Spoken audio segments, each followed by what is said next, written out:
사도신경으로 우리의 신앙을 함께 고백하도록 하겠습니다. 전능하사 천지를 만드신 하나님 아버지를 내가 믿사오며 그 외아들 우리 주 예수 그리스도를 믿사오니 이는 성령으로 잉태하사 동정녀 마리아에게 나시고 본디오 빌라도에게 고난을 받으사 십자가에 못 박혀 죽으시고 장사한 지 사흘 만에 죽은 자 가운데서 다시 살아나시며 하늘에 오르사 전능하신 하나님 우편에 앉아 계시다가 저리로서 산자와 죽은 자를 심판하러 오시리라. 성령을 믿사오며 거룩한 공회와 성도가 서로 교통하는 것과 죄를 사하여 주시는 것과 몸이 다시 사는 것과 영원히 사는 것을 믿사옵나이다. 아멘. 찬송가 452장 찬양하겠습니다. 찬송가 452장 내 모든 소원 기도의 제목입니다.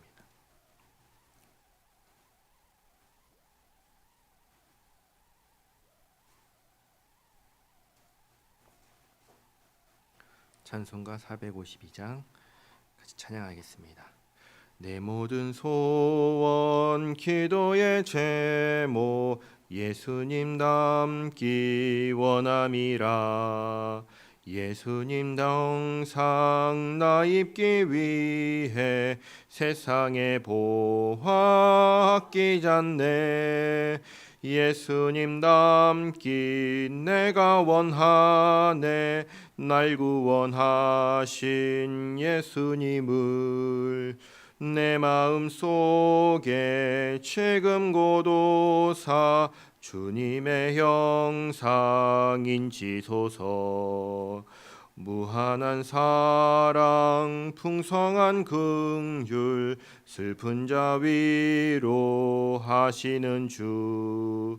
길 잃은 예인 부르는 예수 그 형상 담게 하옵소서. 예수님 닮기 내가 원하네.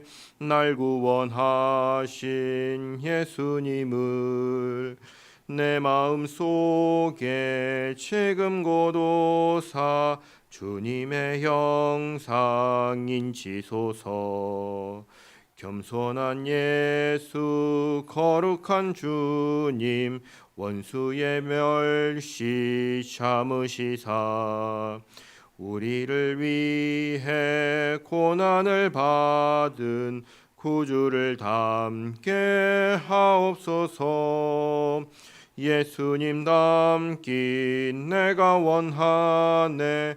날 구원하신 예수님을 내 마음 속에 지금 고도사 주님의 형상 인치소서. 아멘. 오늘 새벽에 함께 읽을 말씀은 사무엘하 2장 12절에서 32절까지 말씀입니다. 사무엘하 2장 12절에서 32절까지 말씀을 한 절씩 교독하고 마지막 절은 함께 읽도록 하겠습니다. 사무엘하 구약성경 465페이지에 있습니다. 12절부터 한 절씩 교독하겠습니다.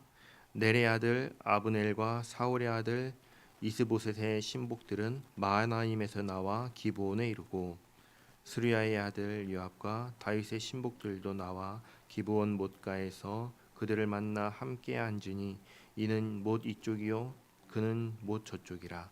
아브넬이 요압에게 이르되 원하건대 청년들에게 일어나서 우리 앞에서 겨루게 하자. 요압이 이르되 일어나게 하자 하매 그들이 일어나 그 수대로 나아가니 베냐민과 사울의 아들 이스보셋의 편에 12명이요 다윗의 신복 중에 12명이라. 각기 상대방의 머리를 잡고 칼로 상대방의 옆구리를 찌르매 일제히 쓰러진지라. 그러므로 그곳을 헬갓 핫수림이라 일컬었으며 기브온에 있더라.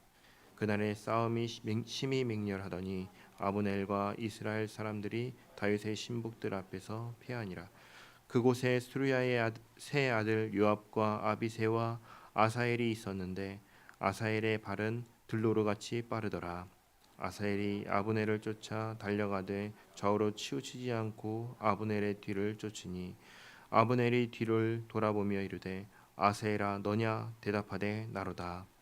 아브넬이 그에게 이르되 너는 왼쪽으로나 오른쪽으로나 가서 청년 하나를 붙잡아 그의 군복을 빼앗으라 하되 아사엘이 그렇게 하기를 원하지 아니하고 그의 뒤를 쫓으매 아브넬이 다시 아사엘에게 이르되 너는 나 쫓기를 그치라 내가 너를 쳐서 땅에 엎드러지게 할 까닭이 무엇이냐 그렇게 하면 내가 어떻게 내 형 요압을 대면하겠느냐 하되 그가 물러가기를 거절하매 아브넬이 창 뒤끝으로 그의 배를 찌르니 창이 그의 등을 꿰뚫고 나간지라 곧 그 곳에 엎드려져 죽음에 아사엘이 엎드려져 죽은 곳에 이르는 자마다 머물러 섰더라. 요압과 아비새가 아브넬의 뒤를 쫓아 기브온 거친 땅 길가 기아 맞은 쪽 암마 산에 이를 때 해가 졌고 베냐민 족속은 함께 모여 아브넬을 따라 한 무리를 이루고 작은 산 꼭대기에 섰더라.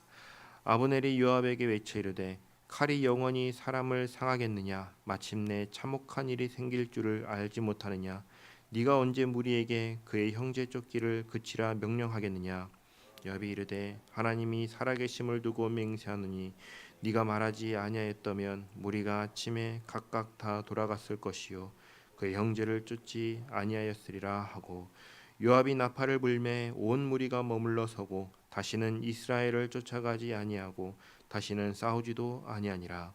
아브넬과 그의 부하들이 밤새도록 걸어서 아비라를 지나 요단을 건너 비드론 온 땅을 지나 마하나임에 이르니라. 요압이 아브넬 쫓기를 그치고 돌아와 무리를 다 모으니 다윗의 신복 중에 19명과 아사엘이 없어졌으나 다윗의 신복들은 베냐민과 아브넬에게 속한 자들을 쳐서 360명을 죽였더라.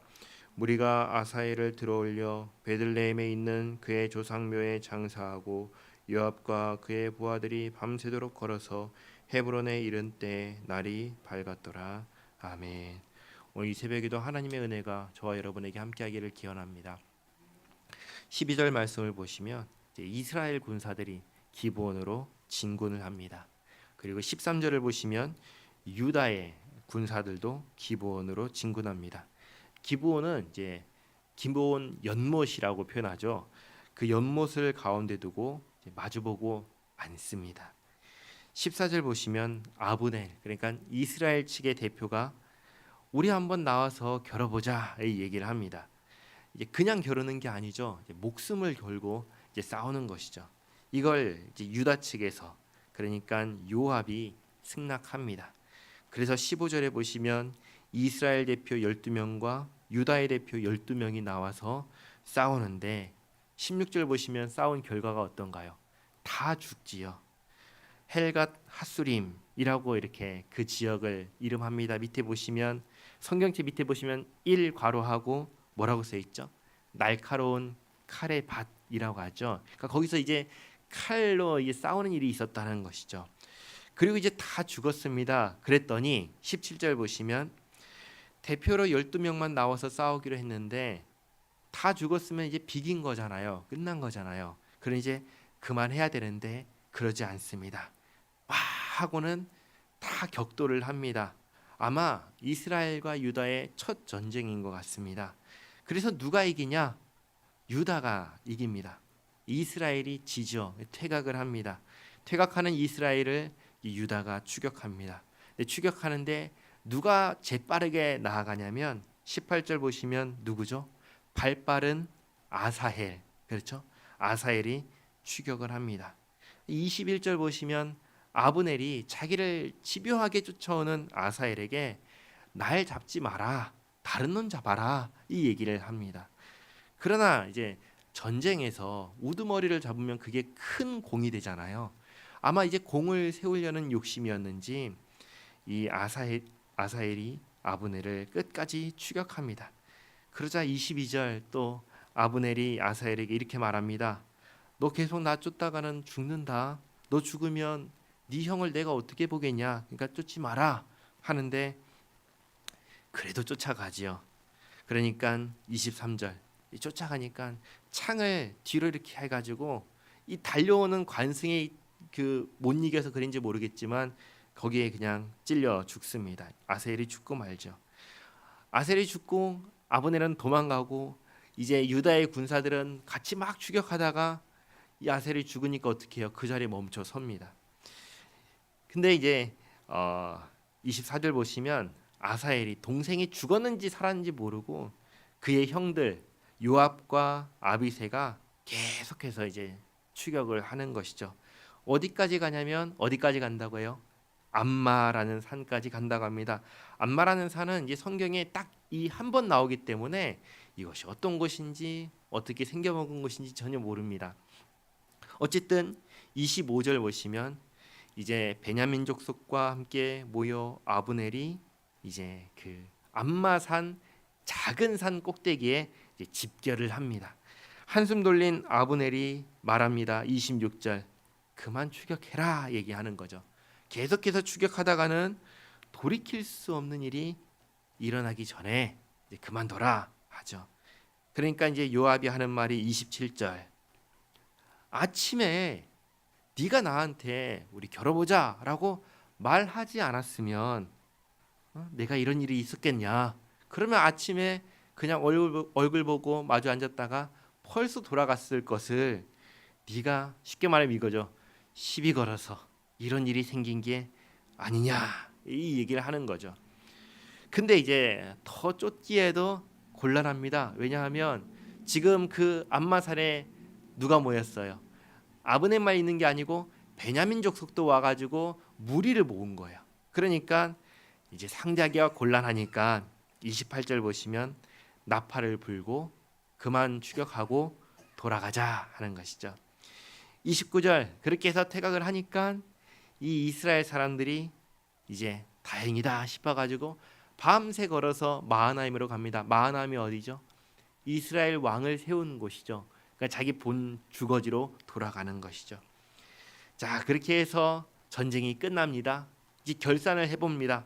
30절 보니까 다윗의 병사는 몇 명이 죽었죠? 아사엘을 포함해서 20명이 죽었습니다. 그리고 31절을 보시면 이스라엘 병사는 몇 명 죽었죠? 360명 죽었습니다. 그러니까 누가 이겼어요? 유다가 이겼죠. 유다. 다윗의 신복들이 이겼습니다. 그런데 한번 생각해 보시기 바랍니다. 이게 이긴 걸까요? 사실은 이것은 싸울 필요가 없는 전쟁이었습니다. 다윗 왕이 시킨 전쟁도 아니고 이스라엘 왕이 시킨 전쟁도 아닙니다. 그저 기브온이라는 한 연못에 서로 그냥 마주보고 앉아 있다가 우리 한번 겨뤄보자 도발을 하고 그 도발에 응해서 싸우다가 이렇게 된 것이죠. 양쪽 다 손해밖에 없는 아주 의미가 없는 전쟁을 한 것입니다. 전쟁을 해서 이겼으면 땅이라도 차지하죠. 아무것도 없는 그냥 불필요한 무의미한 전쟁을 한 겁니다. 그래서 모든 전쟁을 할 때 반드시 필요한 게 있습니다. 그게 뭐냐면 명분입니다. 우리가 이 전쟁을 도대체 왜 하는가?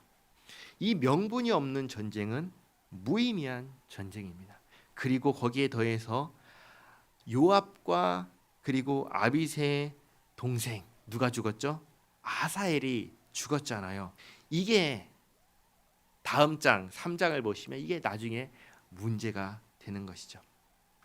32절 보시면 아사엘을 베들레헴에 있는 조상의 묘에 장사하고 헤브론으로 돌아갑니다. 이 일은 이렇게 이제 마무리됩니다. 한번 보시기 바랍니다. 사람이 살아갈 때 다툼이 없을 수는 없지요. 그렇죠? 그러나 가장 좋은 것은 다투지 않는 것이죠. 그리고 다퉈야 한다면 명분이 있어야 이유가 있어야 합니다. 그리고 명분이 있고 이유가 있다 하더라도 그게 사람을 살리는 것이 아니라면 참아야 하는 것입니다. 한번 신약 시대에 예수님께서 하신 말씀을 기억하시기 바랍니다. 안식일에 성경에는 뭘 하라고 했죠? 안식일에 안식하라고 했죠. 근데 예수님께서 안식일에 무엇을 하셨냐면 병자를 치료하셨습니다. 그러니까 바리새인들과 종교 지도자들이 다 예수님을 향해서 너 잘못했다. 벌 받아야 된다. 이렇게 얘기를 하죠. 그때 예수님께서 뭐라고 하셨죠? 안식일에 선을 행하는 것과 악을 행하는 것, 생명을 구하는 것과 죽이는 것, 무엇을 하는 것이 옳으냐 하고 질문하셨죠. 무엇이 옳은가요? 선을 행하는 것이 옳고 생명을 구하는 것이 옳죠. 아무리 안식일에 쉬라고 하셨던 말씀이 지키는 것이 그것이 아무리 명분이고 이유가 된다 하더라도 선을 행하고 생명을 구하는 것보다 앞설 수는 없다는 것입니다. 모든 명분은 마침내는 선을 행하고 생명을 구하는 것이 되어야 되기 때문입니다.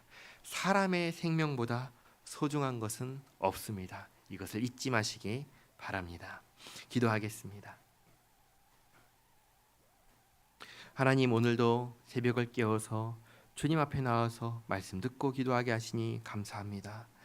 하나님, 이 땅을 살아가면서 평안하기를 소원합니다. 그러나 타락한 인간이기에 그럴 수 없음을 뼈저리게 느낍니다. 하나님, 명분 없는 싸움, 이유 없는 싸움하지 않게 하옵소서. 선을 행하고 사람을 살리는 싸움을 하게 하옵소서. 되도록 참고 인내하며 악으로 갚지 않고 선으로 대응하게 하옵소서. 또 하나님, 우리 삶의 모든 억울함, 슬픔, 아픔 주님 아시오니 주님 위로하여 주시옵고 선으로 인도하여 주시옵소서. 하나님, 우리 원로 목사님, 박종덕 목사님 치유와 회복이 필요한 성도를 기억하시고 치유하여 주시옵고 오늘도 주님 앞에 나와서 엎드려 간구하는 기도를 들으시고 응답하여 주시옵소서. 오늘 하루의 삶이 주님과 동행하는 복된 하루 되게 하옵소서. 예수님의 이름으로 기도하옵나이다. 아멘. 하늘에 계신 우리 아버지여, 이름이 거룩히 여김을 받으시오며 나라가 임하시오며 뜻이 하늘에서 이루어진 것 같이 땅에서도 이루어지이다. 오늘 우리에게 일용할 양식을 주시옵고 우리가 우리에게 죄 지은 자를 사하여 준 것 같이 우리 죄를 사하여 주시옵고 우리를 시험에 들게 하지 마시옵고 다만 악에서 구하시옵소서. 나라와 권세와 영광이 아버지께 영원히 있사옵나이다. 아멘.